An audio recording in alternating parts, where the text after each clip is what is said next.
So, please, Mr. Ferdi, the stage is yours. Oke, assalamualaikum warahmatullahi wabarakatuh. Selamat siang, sobat Mucer sekalian. Yang sudah away mungkin selamat bergabung kembali ya di acara MUC Talk.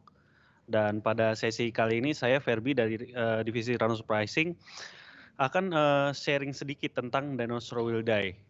Nah, mungkin sebagian besar teman-teman sudah mengimajinasikan ya bahwa dinosaurus itu merupakan hewan dengan sosok atau tubuh yang besar, karena tingginya mungkin bisa sampai puluhan meter ya, dan ganas karena bisa memangsa sesama dinosaurus. Dan mungkin kalau teman-teman suka nonton Jurassic Park, konon diceritakan bahwa dinosaurus ini juga suka memangsa manusia atau membahayakan manusia gitu. Nah, tapi sebenarnya pada saya tidak ingin membahas kawanan T-Rex, Apatosaurus maupun Brontossaurus ya. Jadi sebenarnya saya ingin sedikit membedah satu lagu yang saya suka. Jadi sebenarnya Dinosaur Will Die ini adalah judul lagu ya dari salah satu band yang saya suka dari Amerika, dan dirilis tahun 2000. Jadi lagu ini kurang lebih ya ditulis di akhir 90-an atau di tahun 2000. Nah, lagu ini ditulis oleh vokalisnya yaitu Fat Mike, dan menurut saya menarik karena Dinosaur Will Die ini, lagu ini memiliki beberapa poin yang menarik untuk dibahas, karena pada dasarnya si penulis itu melakukan atau menulis tentang kritikan terhadap industri musik pada zaman itu. Jadi pada zaman 2000 atau 90-an gitu gambarannya. Setidaknya ada 2 poin yang mau saya sharing di sini, karena sebenarnya banyak sih poinnya, cuman berhubung waktunya terbatas saya ingin sharing 2 poin aja. Yang pertama tentang bagaimana perusahaan label musik atau label rekaman pada saat itu ya, pada era tahun 2000-an atau akhir 90 itu mendominasi industri musik gitu. Jadi menurut penulis lagu bahwa perusahaan label rekaman ini terlalu serakah dalam mengambil bagian dari si artis. Jadi mungkin sebagai gambaran singkat ya, perusahaan label musik atau label rekaman ini memang bertugas atau berperan sebagai produsen atau produsen yang memproduksi karya-karya artis itu ya. Artinya dalam proses rekaman sampai dengan tahap pencetakan karya-karya fisik seperti CD maupun merchandise.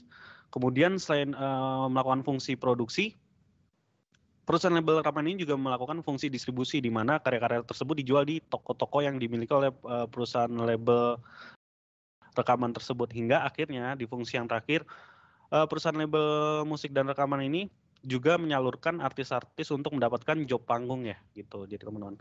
Nah, secara singkat saya ingin mengklasifikasikan 2 jenis atau 2 kategori perusahaan label musik, yaitu yang pertama adalah dengan kategori besar dan dengan kategori kecil. Sudah sedikit mengasih transfer pricing ya, kurang lebih kita bisa berkaca dengan VAR analisis ya.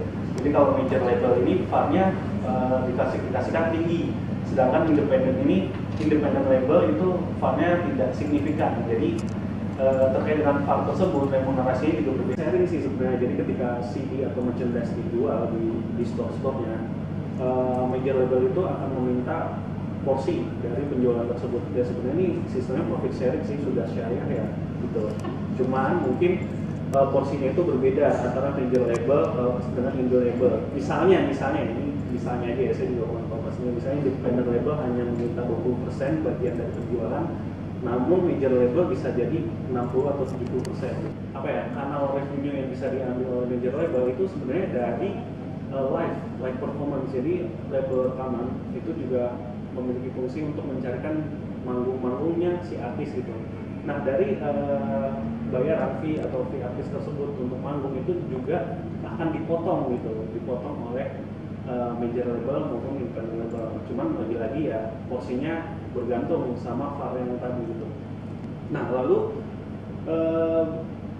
si Fat Mike ini beranggapan bahwa major label ini terlalu besar memotong bagian-bagian dari artis ini gitu. Nah, lalu saya juga berkesempatan untuk menanyakan Rianda sebagai seorang musisi, dia sebenarnya prefer mana sih, bergabung atau bekerja sama dengan major label atau dengan independent label gitu. Sebenarnya, dan beliau berpendapat ya sebenarnya tergantung dari tujuan dari artisnya itu sendiri, dia mau terima jadi atau terima beres atau dia memang mau secara mandiri melakukan atau produksi karyanya itu sendiri gitu. Jadi kesimpulannya adalah kalau misalnya kita bandingkan dari major label dengan independent label itu sebenarnya ada plus minusnya ya teman-teman. Major label itu memang memotong banyak revenue dari artis-artis, namun memang dia itu melakukan VAR atau fungsi yang cukup banyak gitu, seperti mungkin memfasilitasi proses rekaman, karena itu nggak murah juga sih untuk melakukan rekaman, kita harus sewa studio maupun sewa sound engineer ya. Sedangkan di perusahaan major label mungkin fasilitas studio yang bagus itu sudah ada dan tenaga ahlinya itu sudah ada gitu. Kemudian juga kalau kita join di major label itu nggak usah pusing-pusing sih gimana caranya mendistribusikan karya kita. Nah, sedangkan kalau di independent label memang itu menuntut proaktifnya teman-teman musisi itu sendiri gitu.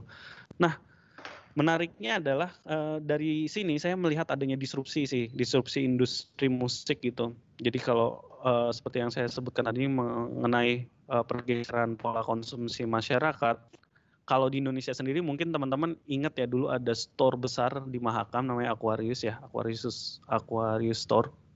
Itu yang pada akhirnya tutup karena rugi gitu.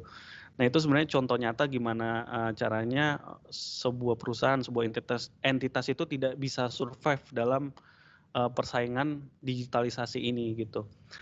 Nah kurang lebih itu sebenarnya kesimpulan atas 2 poinnya adalah sebenarnya saya melihat adanya disrupsi sih di industri musik ini, dan satu lagi memang seperti yang disuarakan penulis lagu bahwa sepertinya major label ini juga terlalu serakah ya dalam mengambil porsi dari artis-artis itu sendiri gitu. Jadi ya mungkin ini adalah ketiban sialnya sih, jadinya udah gantian revenue-nya sekarang buat teman-teman independen yang kecil. Mungkin itu saja sih. Oh ya, satu lagi mungkin nanti kita bisa seandainya ada waktu kita bisa tanya-tanya nih di MUC sebenarnya ada satu orang yang sudah mendirikan atau bukan mendirikan ya, secara simbiosis mutualisme dia sudah menjalankan independent label gitu. Jadi mungkin nanti kalau masih ada waktu kita bisa tanya-tanya kenapa dia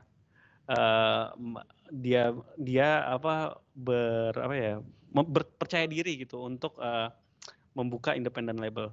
Oke, sekian dari saya. Mungkin yang kurang nanti teman-teman bisa diskusi ya. Mungkin nggak boleh nerima pertanyaan? Oh nggak boleh. Oh ya udah. Silakan kalau seandainya teman-teman ingin bertanya dan berdiskusi atau maupun mengutarakan pendapatnya, monggo. Saya Ferbi. Wassalamualaikum warahmatullahi wabarakatuh.